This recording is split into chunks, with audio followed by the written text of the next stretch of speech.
Ngayong araw ay samahan niyo kong maghanap ng kabuti. Dito sa probinsya, maraming klaseng kabuti. Ang iba nakakain, ang iba naman ay hindi. Ngayong araw, maghanap tayo ng kabuti na pwede nating maulam at pwede nating gawing adobo. Dito ay naghanap ako sa ilalim ng mga puno, tulad ng niyo, kasi malipit sila dito tumutubo. Paghanap ko sa kabuti, nakikita ko dito na isang niyog. Kinuha pa na ito at pwede dito isama ito sa kabuti o pwede ito siyang gatahan. Sa paghahanapan, dapat matalas ang iyong paningin kasi minsan makikita mo sila na sa mga damuhan na mapagkahamalan mo silang mga dahon.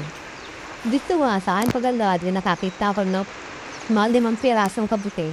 Ang tawag sa amin dito ay mamunso, pero dito sa Antigi, ang tawag nila ay uhu. Ito ay pwede na nating May nakita kayo doon? Kita ko nga sa inyo. Ito. Kaya mga nasa ilalim ng mga damo.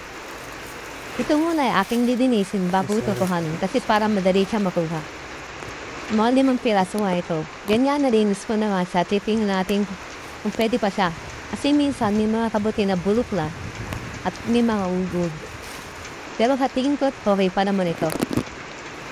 Sa pagkuha para ng kabuti, pwede ka gumamit ng kutsilyo.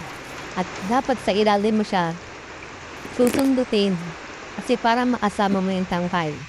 Mahirap kasi pagka wala kang kutsilyo, pag tingnan mo lang siya, mapuputol yung tangkay, sayang naman kasi yung nasa ilalim.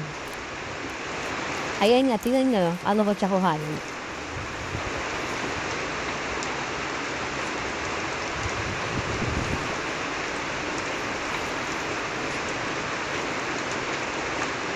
Yan nga, inalayiga din sa akin lagay ng maliit na tray. Kaya nga yung pinakawala yung malaki. Hindi na ko doon na siya at kasi parang madali lang siya kasi medyo parang nabulok na yung kanyang ilalim. Kasi pala meron pang maliit. Ito na nga yung mga nakuha ko, kabuti. At pag-aanap pa ako. Diyan nga ipatuloy pa rin ako naghahanap. Pumunta ako dun sa ilalim ng puno ng niyo para magbaka sakali. Tingin-tingin, parang nang makakita. At nakakita nga ako ng 1 piraso.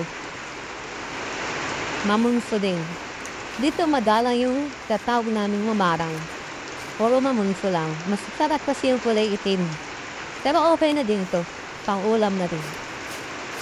Tingin-tingin ko nga yun mga ilalim ng damo. Baka meron pa dyan. Kasi minsan nakatabing sila sa ilalim ng damo. Hindi mo makikita. Dito pumunta na ako naman palapit sa ilog. Kasi minsan sa gilid ng ilog meron silang tumutubo. Dito pala sa amin maraming ilog. Pag pupunta ka pala sa mga gatong ilog, dapat mas patabi-tabi po ka. Kasi hindi mo naman sinong mga nakatira dito mga elemento. Dito malimit akong umikot kasi then nga patuloy pa rin ako naghahanap at makabaka sa kanan.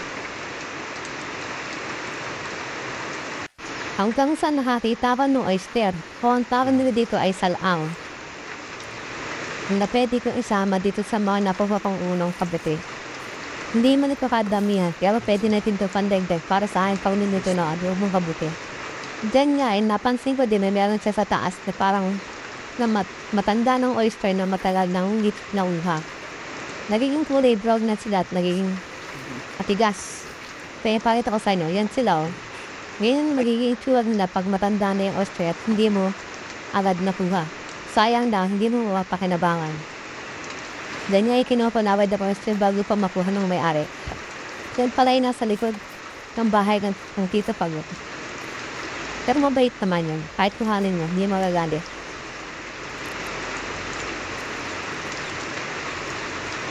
Medyo madami na din ito, kaya paghanap pa rin ako dito sa gilid. Tapos nakakita pa na ako ng devil dipstick. Isa din itong mushroom na meron siyang parang eggshell sa ilalim. Poisonous ata ito. After ito makuha patuloy pa rin ako naglaliyag. Patuloy pa rin ako maghahanap ng kabuti. Nagbabakasalin baka marami pa akong mahuli. Hanggang sa nakakita nga ako ng marami pa. Dito tingnan nyo. Mamunso ulit. Maliliit lang siya pero pwede na yan. Buka na siya Madami din yan. Kasi maninit siya ng matataba. Kaya ako lang natin. Siguro mga sa 7 piraso din yan. Pantagdag din yan sa sa ating ilulutong adobo kabuting.